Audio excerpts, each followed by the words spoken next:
लोगों का बहुत बहुत इस्तकबाल करता हूँ मैं। आदाब अर्ज़ खुशामदीद। मेरा आज यहाँ पर लाइव आने का मकसद ये है कि पिछले कुछ दिनों से शहर के अंदर ये चर्चा चल रही है कि औरंगाबाद शहर के अंदर दोबारा एक लॉकडाउन होने जा रहा है। कई लोग फ़ोन करते हैं, कई लोग मिलते हैं और ये पूछते हैं कि ये लॉकडाउन कब से होने वाला है, कितने दिन के लिए होने वाला है, क्यों होने वाला है। कोई इसके हक़ में बात करते हैं, कोई इसके विरोध में बात करते हैं, लेकिन कहीं ना कहीं लोगों के अंदर ये चर्चा है। हम अखबारें उठाकर देखें तो अखबारों के अंदर भी ये खबरें आती रहती है कि अब लॉकडाउन होने वाला है। इस ताल्लुक से जो प्रशासन है, चाहे वो जिलाधिकारी हो या विभागीय आयुक्त हो या म्युनिसिपल कमिश्नर हो या पुलिस कमिश्नर हो, सभी ने ये कहा है कि हम आने वाले सोमवार यानी कि कल के दिन हम जितने भी लोग हैं, लोक प्रतिनिधियों के साथ तमाम अधिकारी बैठेंगे और ये सभी अधिकारी बैठकर ये तय करेंगे कि औरंगाबाद में ये लॉकडाउन होना चाहिए या नहीं होना चाहिए। जितने भी अभी ओपिनियंस जो आए हैं, जितने भी लोगों के तरफ से जो राय आई है, उससे ऐसा लगता है कि सरकारी अधिकारी भी इस बात के हक में है कि लॉकडाउन होना चाहिए और तकरीबन मैं समझता हूं कि पूरे के पूरे आमदार और खासदार भी इस बात के हक में है कि लॉकडाउन होना चाहिए और वो भी 10 दिन का लॉकडाउन होना चाहिए और बहुत कड़क लॉकडाउन होना चाहिए करके इस तरह का सुर सभी की तरफ से आया है। मैं ये बात को मानकर चलता हूं कि अभी फिलहाल औरंगाबाद के अंदर केसेस बढ़ते जा रहे हैं, लेकिन ये लॉकडाउन औरंगाबाद के लिए क्यों ज़रूरी महसूस हो रहा है। अगर हकीकत अगर आप जानेंगे तो मैं ये एक बात कहना चाहूँगा कि ख़ता किसी और ने की है, सज़ा किसी और को मिल रही है। यानी कि गुनाह किसी और ने किया है और उसकी सज़ा पूरे शहर को मिल रही है। इसका मतलब ये है कि क्या खता हुई है, ऐसा क्या गलत हुआ है। वो गलत ये हुआ है कि मैं किसी के ऊपर उंगली नहीं उठा रहा हूं कि इनकी वजह से कुछ गलत हुआ है। उसमें मैं भी एक लोक प्रतिनिधि की हैसियत से यह जिम्मेदारी संभालता हूं और मैं ये कहता हूं कि अगर हमारे पास एक मेडिकल इंफ्रास्ट्रक्चर बहुत अच्छा अगर हम डेवलप कर लिए होते, ऐसा नहीं है कि हम सिर्फ कोरोना के पीरियड की बात कर रहे हैं, लेकिन पिछले कई सालों से हम देख रहे हैं कि यहाँ पर हमारा मेडिकल इंफ्रास्ट्रक्चर किस तरह से कोलैप्स्ड है। ये तो कोरोना की वजह से अब बहुत सारी अंदर की बातें सामने आ रही है। हमको ये पता चल रहा है कि हम कितने कमज़ोर है मेडिकल इंफ्रास्ट्रक्चर के बारे में। और यकीन मानिएगा कि जो बहुत सारे शहर आज जो पॉजिटिव उसमें जा रहे हैं, जिन्होंने बहुत अच्छे तरीके से रिकवर किया है, उसकी वजह यह है कि उन शहरों में मेडिकल इंफ्रास्ट्रक्चर बहुत अच्छे तरीके से था। मेडिकल इंफ्रास्ट्रक्चर को बहुत डेवलप किया गया था। हम हमारे पास देखेंगे तो आप देख सकते हैं कि हर रोज़ हमें हमारे मेडिकल इंफ्रास्ट्रक्चर कितना कोलैप्स है ये देखने को मिलता है। अगर ये मेडिकल इंफ्रास्ट्रक्चर अच्छा होता तो शायद इतना लंबा हमारे पास जो आज कोरोना के केसेस आ रहे हैं, चाहे वो गवर्नमेंट के घाटी हॉस्पिटल हो, सिविल हॉस्पिटल हो या प्राइवेट हॉस्पिटल्स हो, वो नहीं होता है। लेकिन हमने कभी भी मेडिकल इंफ्रास्ट्रक्चर के ऊपर हमारा ध्यान नहीं दिया है। एक उदाहरण के तौर के ऊपर 2018 के अंदर 150 करोड़ रुपये, यस आपने सही सुना है, 150 करोड़ रुपये, 150 करोड़ रुपीस की हमने सुपर स्पेशलिटी बिल्डिंग बनाए घाटी के अंदर। उस वक्त सभी को इंटरेस्ट इस बात का रहता है कि बिल्डिंग बन जाए करके, क्योंकि जब बिल्डिंग बनती है तो कोई ठेका किसी को दिया जाता है और उस ठेके का ठेकेदार से क्या क्या किया जाता है, अब इसके अंदर बहुत ज़्यादा विस्तृत में जाऊंगा नहीं क्योंकि आप लोग सब होशियार है। लेकिन 2018 से वो बिल्डिंग का हम इस्तेमाल इसलिए नहीं कर पाए कि वहाँ पर मैन पावर नहीं है। मैन पावर का मतलब ये है कि आप बनाए तो सुपर स्पेशलिटी बिल्डिंग घाटी हॉस्पिटल के अंदर, यानी कि इसका मतलब ये है कि वहाँ पे कोई थिएटर नहीं या सिनेमा हॉल नहीं था, वहाँ पे एक हॉस्पिटल ही रन होना था, सुपर स्पेशलिटी हॉस्पिटल रन होना था। यहाँ से जब प्रस्ताव गया कि ये इसके अंदर इतने कर्मचारी चाहिए, इतने डॉक्टर्स चाहिए, इतना नर्सिंग स्टाफ चाहिए, इतना क्लास 3 चाहिए, इतना क्लास 4 चाहिए, तो गवर्नमेंट रिप्लाई करती है कि इसका बोझा कौन उठाएगा, इनकी सैलरीज का बोझा कौन उठाएगा। तो सवाल ये उठता है कि अगर यही सवाल अगर करना था तो 150 करोड़ रुपए जब खर्च कर रहे थे उसी वक्त बोल देना था कि नहीं, यहाँ पर हॉस्पिटल नहीं बना सकेंगे हम, यहाँ पर एक थिएटर बना दिया जाए या एंटरटेनमेंट का सेंटर बना दिया जाए करके। आपने जब सुपर स्पेशलिटी की बिल्डिंग बना दिए है, 2 साल हो गए हैं वो बिल्डिंग कंप्लीट होकर, और अगर आज हम उसका इस्तेमाल नहीं कर रहे हैं तो कहीं ना कहीं हम सत्ता में बैठे हुए लोग हो या प्रशासन हो या अधिकारी हो, ये सबकी जिम्मेदारी थी कि यहाँ पर उद्घाटन करने के लिए तो बड़े बड़े नेता आ जाते हैं, लेकिन ये देखते नहीं है कि इसका उपयोग हो रहा नहीं हो रहा है करके। खैर, अगर मेडिकल इंफ्रास्ट्रक्चर होता तो दूसरी बात यह है कि अब 10 दिन के लॉकडाउन की बात हो रही है, और ये 10 दिन का लॉकडाउन तमाम लोक प्रतिनिधियों ने, तमाम अधिकारियों ने ये कहा है कि बहुत कड़क होना चाहिए करके। एक लोक प्रतिनिधि ने तो यहां तक कहा कि साहब अगर रोड के ऊपर कोई दिखे तो डंडे ये करो। एक लोक प्रतिनिधि ने एक मीटिंग के अंदर ये कहा था कि अगर कोई सड़क के ऊपर नजर आ रहा है तो उसको जेल में डाल दो करके। अब ये इस तरह के अगर ओपिनियंस और ये आते हैं तो आप सोचिएगा कि हम किस नज़रिए से देख रहे हैं। मैं किसी के ऊपर उंगली नहीं उठा रहा हूं, लेकिन आप सोचिएगा कि जो लोग कल ये फैसला लेने वाले हैं वो कोई भी, ना तो मैं, ना मेरे शहर के आमदार, ना वो अधिकारी जो ये फैसला लेने वाले हैं, ना तो राशन की दुकान के सामने वो खड़े रहने वाले हैं, ना सब्जी तरकारी की उन्हें चिंता रहने वाली है, ना किराने का सामान की उन्हें चिंता रहने वाली है, क्योंकि हम सब के घर भरे हुए हैं। हमें ये सब करने की ज़रूरत नहीं है। सवाल ये है कि 10 दिन तक अगर आप ये तय कर रहे हैं कि सभी दुकानें बंद रहेगी, किराने की दुकान बंद रहेगी, सब्जी तरकारी की दुकान बंद रहेगी, गैरेजेस बंद रहेंगे, ऑटोमोबाइल शॉप्स बंद रहेंगे, छोटे मोटे तमाम कारोबार बंद रहेंगे, तो ये सवाल पैदा होता है। बल्कि एक हद तो ये हो गई है कि एक लोक प्रतिनिधि ने यहां तक कह दिया है कि साहब पूरे मेडिकल स्टोर्स भी बंद कर देना चाहिए करके, मेडिकल स्टोर्स भी नहीं खुले रखना चाहिए करके। और दुर्भाग्यवश अधिकारियों ने कहा कि हाँ, हम इसके ऊपर विचार करेंगे करके उसमें। अब अगर मेडिकल स्टोर्स भी अगर बंद कर रहे हैं तो शायद इन्हें इस बात का अंदाजा नहीं है कि कोरोना के अलावा दूसरी भी बीमारियां होती है, और दूसरी बीमारियों का भी इलाज उतना ही ज़रूरी है जितना कोरोना का इलाज होना ज़रूरी है। आज हर इंसान को हम इस नज़रिए से देख रहे हैं, अगर वो कोरोना का है तो बस कोरोना का है, बाकी के लिए तो कोई इलाज नहीं है, कोई दवाइयाँ नहीं है। अब मैं आपको जो बता रहा हूं कि हमारे मेडिकल इंफ्रास्ट्रक्चर, दोस्तों आपको मैं बताऊं कि कुछ दिन पहले मैंने घाटी अस्पताल के ताल्लुक से, मैं सबसे पहले तो एक बात साफ कर दूं कि मैं घाटी अस्पताल के ही नहीं बल्कि औरंगाबाद के या इस देश के तमाम डॉक्टर्स का तहे दिल से शुक्रिया अदा करता हूं कि किस ईमानदारी के साथ, किस मेहनत के साथ ये लोग 24-24 घंटे काम कर रहे हैं। और वो लोग जिस तरह से काम कर रहे हैं, उनकी जितनी तारीफ की जाए वो कम है। लेकिन हाँ, इस दौरान अगर कुछ गलत काम होता है और आप ये कहेंगे कि नहीं इम्तियाज अली तुम अपनी आंखें मूंद लो क्योंकि ये गलत काम हो रहा है, और वो गलत काम क्या हो रहा था कि घाटी अस्पताल के अंदर न जाने कितने सालों से ये एक सिस्टम चला आ रहा है कि गरीब पेशेंट्स जो वहां पर जाते हैं उनको प्रिस्क्रिप्शन डॉक्टर्स लिख के देते हैं कि आप बाहर से दवाइयां लेकर आइए। देखिए, हम लोग घाटी हॉस्पिटल नहीं जाते हैं। अगर हमारे को खुदा न करे कुछ हो जाए, कुछ बड़े लोगों को कुछ हो जाता है तो वो प्राइवेट हॉस्पिटल्स जाते हैं। घाटी हॉस्पिटल के अंदर यूजुअली वो आदमी जाता है जो पैसा अफोर्ड नहीं कर सकता है, जिसकी माली हालत अच्छी नहीं, जिसकी इकोनॉमिक कंडीशन अच्छी नहीं होती है, वो घाटी हॉस्पिटल जाता है।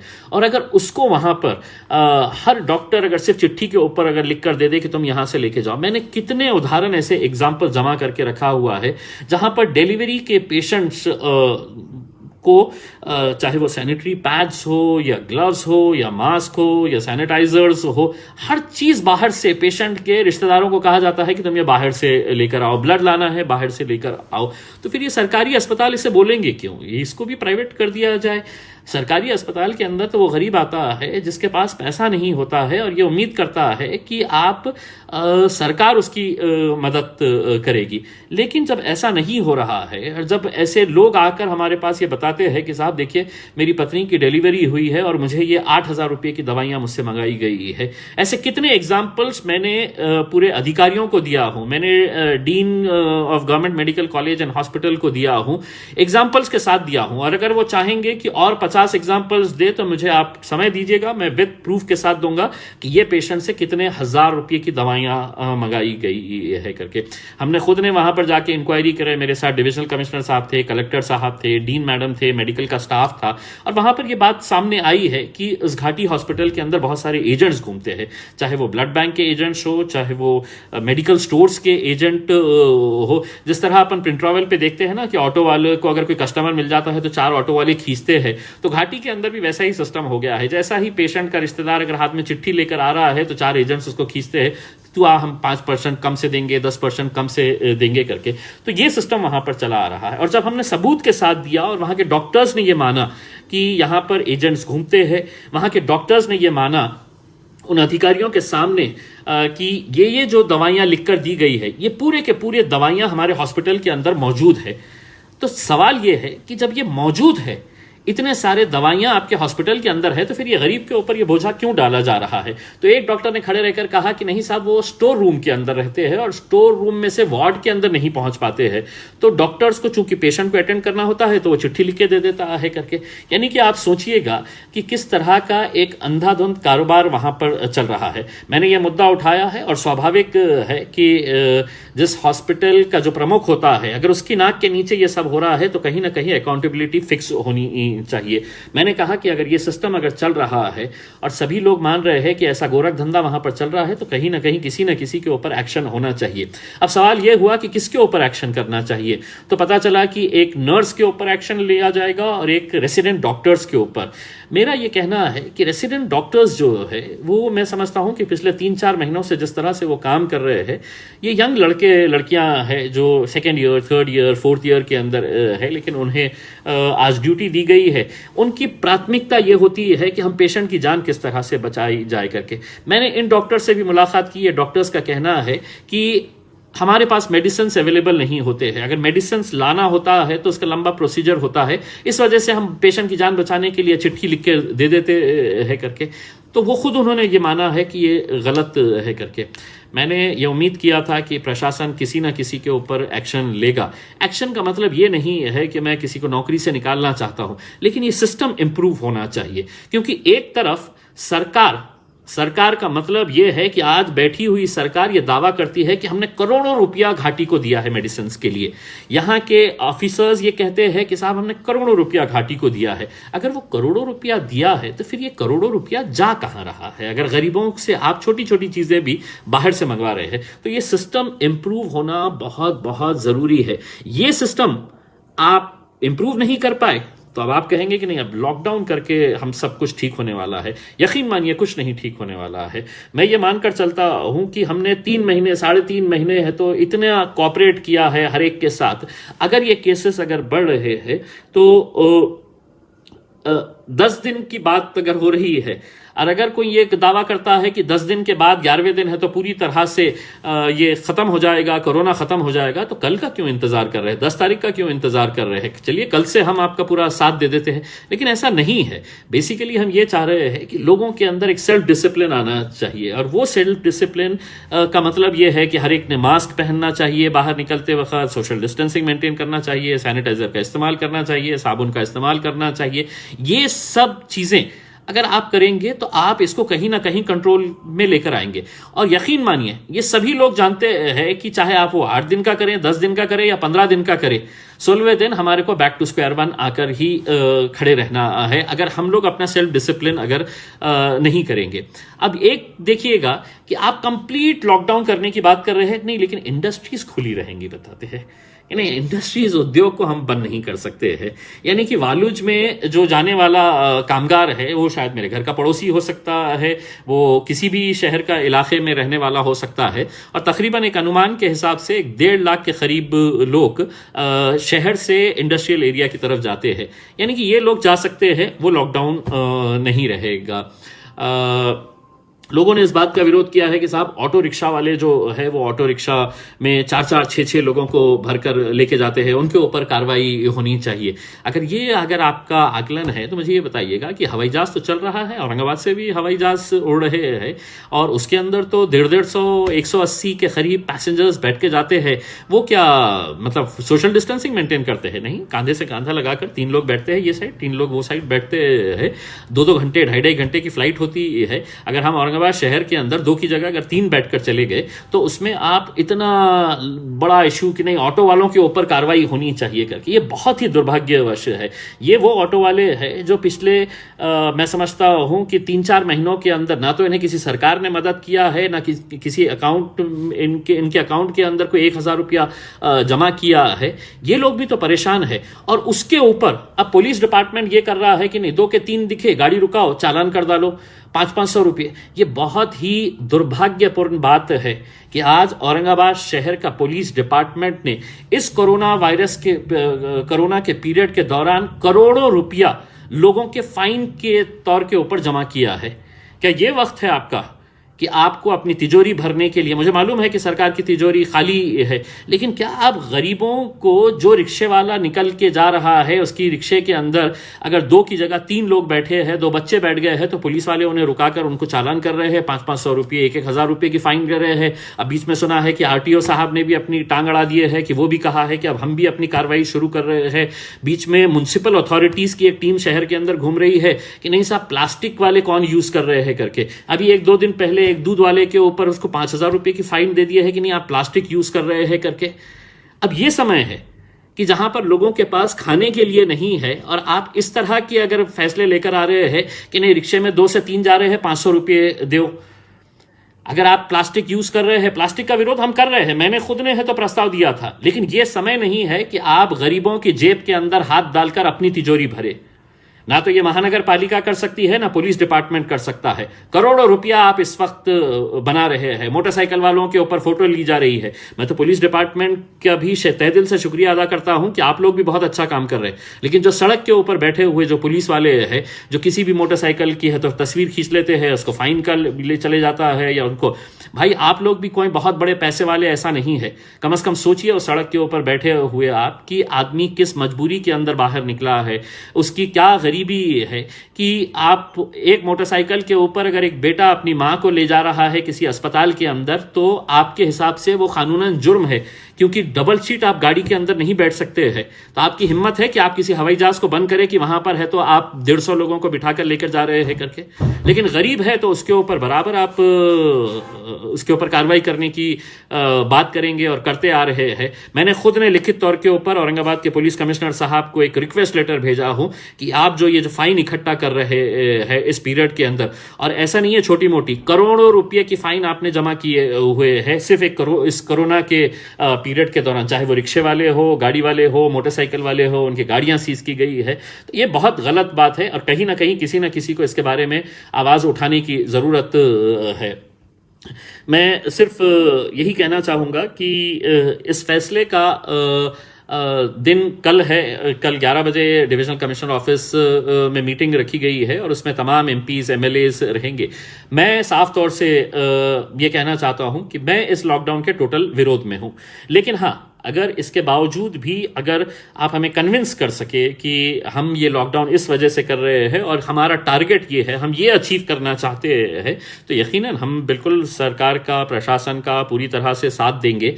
मैं पर्सनली विरोध हूं एक अलग बात है उसमें, लेकिन आप अगर कन्विंसिंग अगर रिप्लाई दें, जैसा 3 दिन पहले मैंने एक अखबार के इंटरव्यू के अंदर ये बताया था कि शायद यहाँ के अधिकारियों की और कोरोना के साथ कुछ समझौता हुआ है कि कोरोना ने कहा है कि मैं दिन में औरंगाबाद में नहीं आऊंगा, तो दिन में पब्लिक को आप औरंगाबाद में निकाल सकते हैं, मैं शाम में 7 बजे आऊंगा आपके पास, जब आप लॉकडाउन कर देंगे ना तो मैं सिर्फ शाम में आके आपको परेशान करूंगा करके। तो अगर इस तरह का अगर आप तर्क वितर्क देंगे कि आप दिन भर पब्लिक को कहेंगे और रात में जब सड़कों के ऊपर कोई रहता नहीं है, 9-10 बजे लोग अपने घरों में चले जाते हैं, 90% लोग घरों में चले जाते हैं, 10% वैसे भी घूमते फिरते रहते हैं, तो आप इस तरह का अगर फैसला लेंगे कि दिन भर पब्लिक घूमेगी बाहर और रात में आप लॉकडाउन करेंगे, तो ये एक अजीब विचित्र है। आपको कन्विंस करना पड़ेगा, आपको हमको समझाना पड़ेगा। हो सकता है कि मैं आप के उतना होशियार नहीं होगा, मुझे बहुत ज़्यादा समझ नहीं होगी, तो आप समझाइएगा कि मतलब हमारा ये रीजनिंग की वजह से हम ये फैसला कर रहे हैं। अगर आप टोटल लॉकडाउन की बात कर रहे हैं और आप कहेंगे कि नहीं साहब हम छोटे मोटे किराए दुकानदारों को हम बंद करने वाले हैं, सब्जी तरकारी वालों को हम बंद करने वाले, लेकिन उद्योग चालू रहेगा, इंडस्ट्रीज चालू रहेगी, क्यों साहब? अगर औरंगाबाद की इंडस्ट्री को आप चालू रखेंगे और बाकी सबको बंद करेंगे, तो आप ऐसा करिएगा कि सब इंडस्ट्रीज वालों को बोलिएगा कि आपके पास जितने कर्मचारी वहां पर आ रहे हैं, तो आप जितने दिन का लॉकडाउन है उनको उसी इंडस्ट्रीज के अंदर रहने दीजिएगा, उनको यहां पर वापस औरंगाबाद के अंदर मत बुलाइए। अगर लॉकडाउन करना है तो आपको लॉकडाउन सही तरीके से करना है, ऐसा नहीं है कि नहीं मैं इसके लिए इसको खुला रखूंगा, इसको बंद कर दूंगा। आपको ये फैसला लेना सभी के लिए एक बहुत ही चुनौतीपूर्ण है, लेकिन मैं सिर्फ इतना ये कहना चाहता हूं कि लोक प्रतिनिधियों ने भी ये सोचना चाहिएगा कि हम लोग हर बात हम सरकार की हाँ में हाँ मिलाकर नहीं कर सकते हैं, किसी ना किसी को सवाल तो करना ही पड़ेगा। और मैं सवाल इसलिए कर रहा हूं कि 10 दिन आप सोचिएगा कि वो गरीब आदमी कहाँ से सब्जी तरकारी लेकर आएगा अगर आप सब्जी तरकारियाँ बंद कर देंगे। मेरे घर में बहुत बड़ा फ्रीज़र है, आपके घर में बहुत बड़े फ्रीज़र्स है, रेफ्रिजरेटर्स है, आप सब्जी 8 दिन का 10 दिन का नहीं 1 महीने का भी रख सकते हैं। लेकिन वो गरीब आदमी जो दिन में कमाता है वो जाकर लेकर आता है, तो उसके बारे में भी सोचने की ज़रूरत है। साथ ही साथ जब पहला लॉकडाउन हुआ, दूसरा लॉकडाउन हुआ, तो बहुत सारे एनजीओज ने, बहुत सारे राजनीतिक पार्टियों ने सड़क के ऊपर निकल के आए, अपने तौर के ऊपर जिसकी जैसी हैसियत थी उस हिसाब से उन्होंने ये किया है। मुझे बहुत सारे लोग कहते हैं की मराठीत बोला, मी मराठीत याच्यानंतर बोलण्याचा नक्की प्रयत्न करेल, एक हिंदी में हो जाने दीजिएगा, मैं मराठीमध्ये पण बोलू याच्या बाबतीत। तो बहुत सारे लोगों ने गरीबों की मदद के लिए कम्युनिटी किचन्स बनाए, फूड किट्स बनाए और बहुत सारी चीज़ें बांटे हैं करके। अब ये 10 दिन के दौरान अब पता नहीं है कितने एनजीओज आएंगे, कितने राजनीतिक पार्टियां आएंगे, सरकार को ये बताना पड़ेगा कि कितने कम्युनिटी किचन्स आप खोलने वाले हैं उन गरीब बस्तियों के अंदर जहां पर लोगों के पास पैसा नहीं है। जितना पैसा था वो पुलिस डिपार्टमेंट ने फाइन के तौर के ऊपर ले लिया है, या म्युनिसिपल अथॉरिटीज ने प्लास्टिक की पिशवी के नाम के ऊपर है तो प्लास्टिक का आप इस्तेमाल कर रहे हैं करके ये कर लिया है। ये बंद करिए। देखिए, आप ऐसे मुश्किल की घड़ी के अंदर लोगों के साथ खड़े रहने की ज़रूरत है। आप इस तरह की अगर हरकतें करेंगे कि नहीं आपको हम फाइन करेंगे, चालान करेंगे और आपके पास के जेब में जितने पैसे हैं हम अपनी तिजोरी भरेंगे, तो ये किसी भी डिपार्टमेंट को शोभा नहीं देता है, महाराष्ट्र सरकार को शोभा नहीं देता हूं। इस मुद्दे को मैं हाईएस्ट लेवल तक लेके जाऊंगा और आने वाले लोकसभा के अधिवेशन के अंदर भी इस मुद्दे के ऊपर बात उठाऊंगा।